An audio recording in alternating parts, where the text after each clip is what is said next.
On March 27, 2012, I'm going to be presenting 2 sessions at the Share Cloud Conference in Dallas, Texas. This is a preview of one of those sessions that's entitled You Can Do What in Windows Azure, where I'm going to show you how to do a whole lot of things other than just host your websites and services on this great platform. So what I'm going to do today is just kind of give you a sneak peek at what I'll be doing in that session.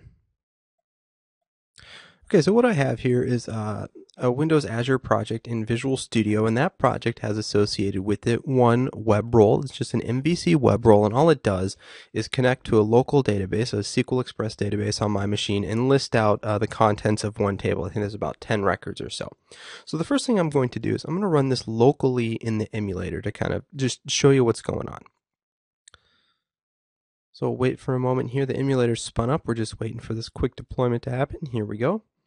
So notice here, see, I'm just running, this is my local machine on the emulator, and I've got a list of employees here, however many it happens to be. So if we go over to SQL Express or SQL Management Studio, notice here I am connected to SQL Express on my machine. And here's this list of so-called customers. So we're going to change Thomas Smith's last name to Thomas Johnson. And now I'm going to go back to my app, and I'll just simply refresh the page. And you notice there, so it changed to Thomas Johnson. So that's nothing cool, but just to kind of show you what's going on. So let's close this. But now what I'm going to do is I've enabled this web role to use something called Windows Azure Connect. So what's going to happen is I'm actually going to pop this website up in a browser, but instead of running locally, this time it's actually running in one of Microsoft's data centers. And what Windows Azure Connect allows me to do, or that website to do, is even though it's running in that data center, it establishes a VPN back to my laptop so it can pull data out of that database. So it's got a browser window here, and we'll just pop this open.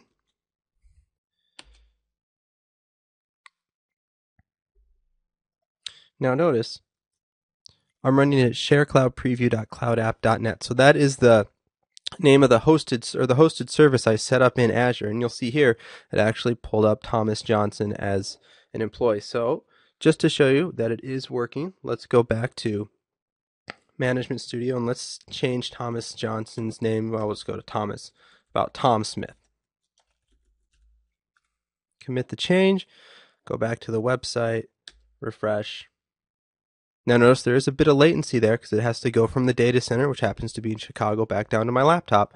But there we go. So you can see here I've easily connected my Azure services to a database that's running on-premise, in this case on my laptop. So if you want to see how I did that and how to do some other cool things like enable remote desktop, run things like Node.js, also use PowerShell to manage your Windows Azure applications, I highly recommend you come to my session at ShareCloud. Go to sharecloud.org where you can register. You can also follow on Twitter at @ShareToCloud.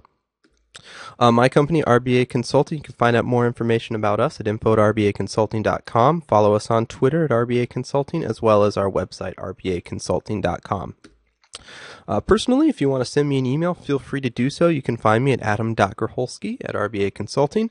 You can follow me on Twitter, where I post a lot of things about Azure at CodeLater, and of course my website, thinkfirstcodelater.com, where I have a lot of blog posts and resources for the Windows Azure platform. So that's it for now. I hope it gave you a good taste, and I really hope to see you on March 27th. Thanks.